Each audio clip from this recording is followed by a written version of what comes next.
Quando surge família Palmeiras, sejam todos bem-vindos a mais um vídeo aqui no canal, trazendo um pós-jogo aqui após essa vitória avassaladora do Verdão. Palmeiras que meteu 3-0 no Vasco logo no primeiro tempo, 2 gols de Flaco Lopes e um golaço de Vitor Roque, que também foi inclusive com uma baita assistência do Flaco Lopes, né, cara? Uma bola ali na intermediária, lançada ali no ponto futuro pro Vitor Roque driblou o zagueiro, jogou pra lá, jogou pra cá e meteu um golaço. E agora o Verdão segue na vice-liderança aí com 52 pontos, seguindo aí o cheirinho, beleza, família? Cabia mais, o Vitor Roque inclusive fez mais um golaço no segundo tempo, deixou o zagueiro no chão, bateu no ângulo, mas estava impedido por centímetros e acabou que não validou o gol, beleza? Então vamos acompanhar aqui o pessoal do Sport Center falando desse pós-jogo que o Verdão amassou. Lembrando que se você não é inscrito, se inscreva, deixa o seu like para fortalecer. E agora, sem mais enrolação, bora pro vídeo.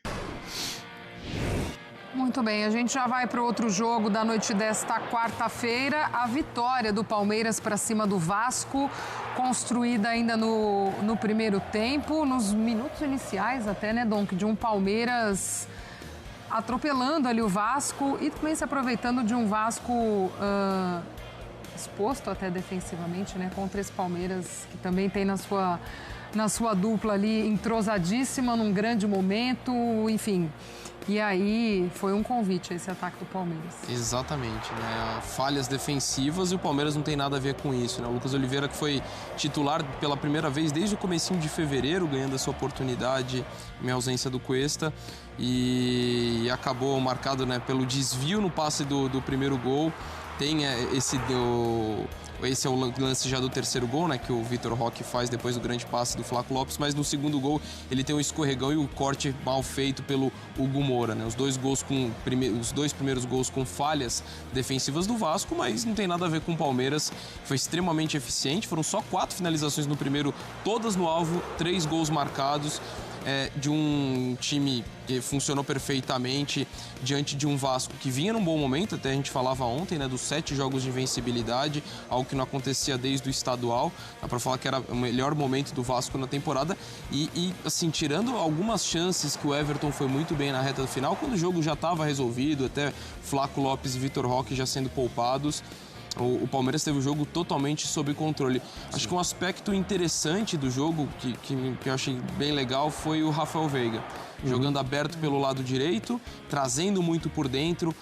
O Vasco teve muita dificuldade em encaixar essa marcação, ele trazia muito Puma para dentro, teve muita liberdade, participa ativamente de um dos gols, tanto que sai aplaudido pela torcida. O Andréas jogando mais recuado na vaga do Lucas Evangelista. Acho que isso também acabou sendo um aspecto importante dessa vitória merecidíssima do Palmeiras, e a dupla, mais uma vez, né, sendo sempre espetacular. Ancelotti não convocou ninguém do Palmeiras para a seleção brasileira. Vamos ver se o Scaloni não leva de novo o Flaco Lopes. Então, os números aí, ó, da dupla Flaco Roque, né, pro lado do Vitor Roque. Um gol nesse jogo contra o Vasco, né? Não deu nenhuma assistência, finalizações 2, chances criadas 1, ações na área rival 4. Do lado do Flaco, 2 gols, 1 assistência, 4 finalizações, 2 chances criadas e 6 ações na área rival.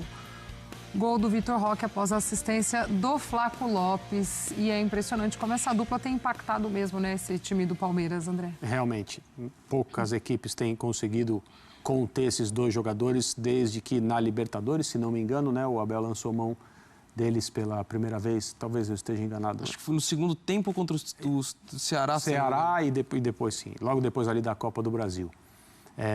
Havia uma questão em relação à ausência do Evangelista e o que o Abel faria. Me parece que a solução que ele encontrou, que pode não servir apenas para esse jogo, né, infelizmente é uma lesão séria, de colocar o Andréas na vaga do Evangelista, o Veiga, entre aspas, fazendo um pouco do que o Andréas faria com posse. E pelo que eu pude acompanhar do jogo, o Vasco não teve a menor condição defensiva de lidar com 4 jogadores, com o Felipe Anderson, com o Veiga e os 2 da frente, o Vitor Roque e o Flaco Lopes. Assim, uma dificuldade tremenda, mesmo considerando erros individuais, né, do zagueiro do Vasco, que o Donk citou agora, que não jogava fazia muito tempo, em coisa de 30 e poucos minutos, o jogo estava resolvido. Depois disso, o Palmeiras estrategicamente ofereceu a posse de bola para o Vasco, era o que o Vasco queria, mas uma coisa é ter a bola, outra coisa é machucar o seu adversário com ela. Isso só foi acontecer no segundo tempo, porque o jogo ficou um pouco mais aberto. Os goleiros foram bem nessas 2 situações, tanto o goleiro do Vasco quanto o goleiro do Palmeiras. E, digamos assim, considerando o momento do Vasco, decantado, acho que corretamente, como o melhor trecho da temporada vascaína, né, com essa sequência de boas atuações, em especial do ponto de vista defensivo, hoje o que o Vasco apresentou, não só no primeiro tempo, mas na primeira meia hora de jogo, meio que desmonta essa ideia de que é uma equipe se encontrando defensivamente, o que é muito importante para o Vasco conseguir o principal objetivo dele, que é se manter na primeira divisão do Campeonato Brasileiro.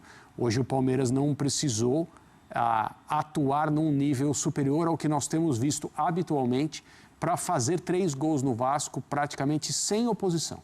E isso é preocupante, isso é sério para a sequência do Vasco no campeonato.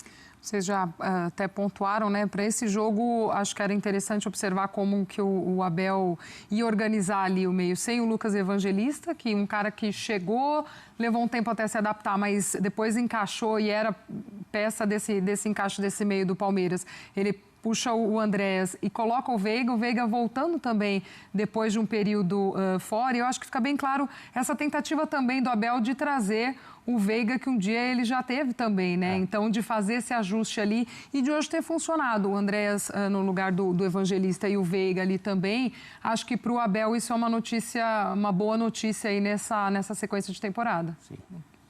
Assim, você pensar em um descarte do Veiga não seria inteligente e seria desrespeitoso com a história dele dentro do Palmeiras, a meu ver. Então, de fato, é um cara que perdeu espaço, e acho que de forma justa, pela concorrência, pelo momento em que ele não vivia a sua melhor fase, e ainda não vive, acho que num Palmeiras titular ainda não teria. Mas descartá-lo, pensar que ele não pode readquirir um melhor momento, readquirir o grande futebol que já teve, para mim, como eu falei, não acho que é inteligente e nem justo com a história dentro, até pelo nível de comprometimento desse jogador, que a gente sabe o quanto que é um cara extremamente dedicado, determinado, e ele ainda pode ser muito importante. Acho que o aplauso do torcedor é muito, não só reconhecendo a história dele, mas reconhecendo o bom jogo que ele fez. Ele foi uma peça importante dentro dessa dinâmica, até o André falando dessa questão do Vasco com a dificuldade de marcar, né? O Puma muitas vezes como lateral esquerdo, tendo uma sequência, até uma sequência positiva, mas hoje teve muita dificuldade para fazer esse combate ao Veiga, mas também não acho que é uma situação agora, o Lucas Evangelista saiu com a lesão, infelizmente. Esse é o novo time do Palmeiras. Para mim, a única certeza que eu tenho é que o André está nesse time. Dentro da dinâmica de qual adversário ele vai pegar, você pode fazer uma dupla com Aníbal e com M. Martínez, por exemplo, e tendo o Andréas na posição que ele já jogava, ou dessa forma. A única certeza assim, que eu tenho do Palmeiras do Abel em relação a isso é que o Andréas é dono da posição agora nessa equipe, seja com Veiga, seja com outro jogador.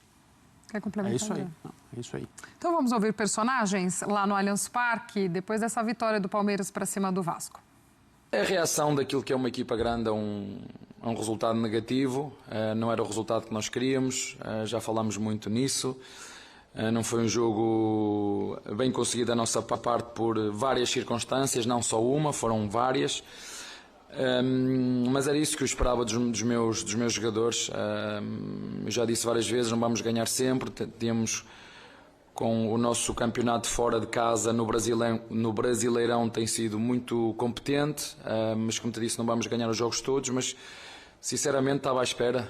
Não foi surpresa para mim a resposta dos nossos jogadores, mas foi determinante essa mentalidade de aceitar o que aconteceu no Bahia, de aprender com o que aconteceu no Bahia, de entrar firme, forte e dinâmico neste jogo, procurar fazer um gol cedo, porque nós tínhamos um dia a menos de recuperação do que o nosso adversário, e nós sabemos que quando abrimos o jogo dá mais confiança, dá mais tranquilidade, e acho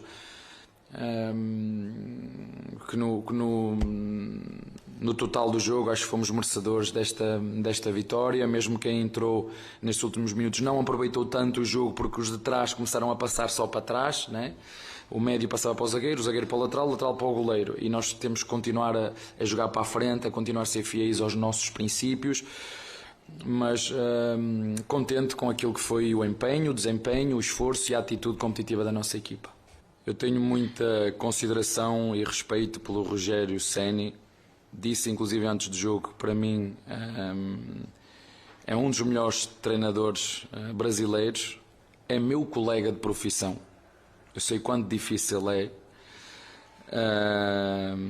Mas o meu foco não é comentar, porque o que ele disse, esse não é o meu foco. É uma opinião dele, e a opinião é opinião, como eu te disse. Respeito e admiro muito, e sei o quão difícil é ser profissional nesta profissão. Vou continuar focado só numa coisa, é melhorar a minha equipa, a melhorar os meus jogadores para que o Palmeiras continue a ganhar. Isso é o meu foco. Depois, as opiniões, cada um tem a sua. A gente lembra o quanto foi difícil no começo da temporada, nossos jogos em casa, a gente vinha ali questionando que não vence em casa, e hoje a gente vem de boas sequências de jogos dentro de casa e com boas vitórias e principalmente com boa performance, né? Acho que vencer com boa performance realmente mostra a força da equipe, a força do nosso estádio, a força do nosso torcedor, e é para isso que a gente joga, para vencer e vencer jogando bem. Mas falar que o Palmeiras só dá chutão, ninguém fala do campo, daquilo que a gente jogou naquele domingo, acho que é uma falta de respeito com os atletas jogar naquele campo, e de fato era o que tinha para fazer naquele momento, porque o campo não oferecia condição de jogar, não oferecia condição de sair jogando, não oferecia condição de correr risco, né? Às vezes de uma bola ali atrás, de alguém roubar uma bola e acabar acontecendo o gol, mas bom, isso aí é passado pra gente, a gente sabe do que a gente vem fazendo, sabe como é o Palmeiras, ninguém vence tantos anos seguidos dando só chutão, jogando só dessa forma, então acho que é olhar dessa forma, acho que a performance, os números, a história, ela fala por si só, então a gente vai seguir trabalhando para alcançar nossos objetivos, que é sempre procurar vencer, e quando não vence a gente sabe que sempre tem os questionamentos. É muito importante para nós ser os primeiros a convertir aqui em casa, isso nos dá uma certa tranquilidade. Temos conseguido isso nos últimos jogos e temos conseguido marcar bastantes gols. Temos uma dupla de ataque que está muito bem nesse momento maravilhoso deles. Esperemos que continuem assim para o bem deles e do Palmeiras mesmo, e continuar por esse caminho, que é o caminho que vai levar a conquistar títulos com certeza. Vai ser um jogo muito disputado, como todo clássico. Além de jogar fora de casa, eu acho que não tem favorito. Clássico é assim, pode vir um mal, um bem, mas é um jogo à parte, um jogo que são 90 minutos à parte, e nada, a expectativa de nós é recuperar agora desse jogo, preparar bem o jogo do domingo e ir lá buscar os 3 pontos. A gente fez um primeiro tempo muito ruim, principalmente na parte de marcação, e o Palmeiras soube se aproveitar. É verdade que fizeram 3 gols, mas foram as 3 primeiras chances que o Palmeiras teve no jogo, eles aproveitaram as 3. E praticamente ele liquidou o jogo com isso, que foi o placar final do jogo. A gente teve alguns descuidos muito graves de coletivos, principalmente no sentido de a ideia era não oferecer profundidade para o Palmeiras, não abrir o centro do campo, deixar o jogo mais lento, e a gente fez tudo ao contrário nos gols que a gente tomou. E também não oferecer transição. Então a gente, isso que eu falei na minha primeira explanação, da gente deixar o jogo mais lento e não oferecer profundidade, a gente tomou 2 gols assim, e o segundo gol, o primeiro e o terceiro, o segundo gol a gente estava com a bola no pé, forçou um passe dentro, ofereceu a transição ao Palmeiras, achei também que foi falta no lance, pelo critério que o juiz estava adotando, foi falta. Ele deu um monte de falta como aquela em vários momentos do jogo, mas aquela ele escolheu não dar. Obviamente que os desfalques faz falta no seguinte sentido: o time estava muito encaixado na marcação, o time ficou coeso e estava fazendo partidas muito seguras. Então, como o nosso principal problema hoje foi a marcação. O time não jogou mal com a bola no pé, nem no primeiro tempo. No primeiro tempo faltou um pouco de ser mais agressivo, chegar com mais gente na área, acertar mais as finalizações. Mas nosso problema principal no primeiro tempo foi a gente marcou mal o Palmeiras naquilo que a gente tinha mapeado. Não foi uma surpresa, a gente tomou uns gols da maneira que a gente achou que podia tomar. Então, isso que deixa a gente com um olhar negativo, muito negativo do que foi no primeiro tempo. Esse foi o pós-jogo de hoje, beleza? Verdão que massacrou aí 3-0 sobre o Vasco. Palmeiras avassalador logo no primeiro tempo. Abriu o placar com o Flaco Lopes, né? Canhotinho ali, cortou pra dentro, bateu, passou embaixo da perna do zagueiro. Foi no cantinho, chute cruzado, golaço. Aí no segundo gol, o Flaco Lopes contou com um pouco de sorte, os zagueiros se embaralharam ali e ele cravou. Gol de centroavante ali, oportunista. E o terceiro gol é uma pintura, né, cara? Assistência de Flaco Lopes lá de trás do meio campo. Lançou pro Vitor Roque, que dominou, cortou o zagueiro pra lá, cortou pra cá e bateu de cavadinho ali, um golaço. Vitor Roque ainda teve no segundo tempo mais uma chance ali, né, cara? Que também seria outro golaço. recebeu um passe, inclusive, do Flaco Lopes novamente. Cortou de letra e bateu de canhota, que o Léo Jardim pegou. E depois ainda fez mais um golaço ali, porém estava impedido, né, cara? Aquele golaço seria sensacional. Ele dominou na linha do meio de campo, carregou a bola com a bola dominada, foi muito mais rápido que o zagueiro, veloz, chegou na área, cortou. O zagueirão do Vasco saiu deslizando, cara. Tá passando até aí, ó.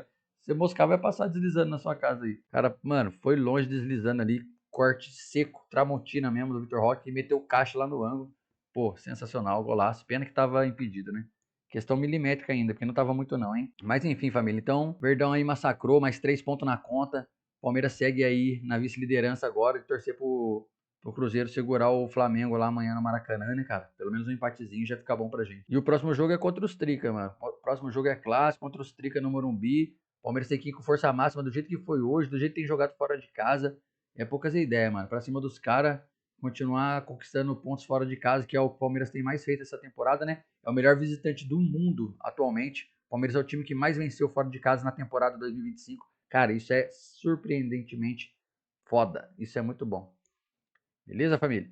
Lembrando que os créditos vão estar aqui na descrição. Se você ainda não é inscrito, se inscreve, deixa seu like para fortalecer. Ativa os sininhos aí, porque a gente traz vídeo todos os dias do Palmeiras. Então você vai ficar por dentro de tudo do Verdão, beleza? Comenta aqui abaixo o que vocês estão achando dessa dupla aqui, Flaco Roque. Essa dupla sensacional, Flaco Roque, hein, família? Porra. É, moleque, você é louco. Que demais, mano, que demais. E o Andrés de 8, no lugar do Evangelista. Rendeu bem também hoje, né? Rafael Veiga também entrou bem. Enfim, essas foram as informações de hoje aí. Até o próximo vídeo. Avante palestra, os porca louco. É nóis.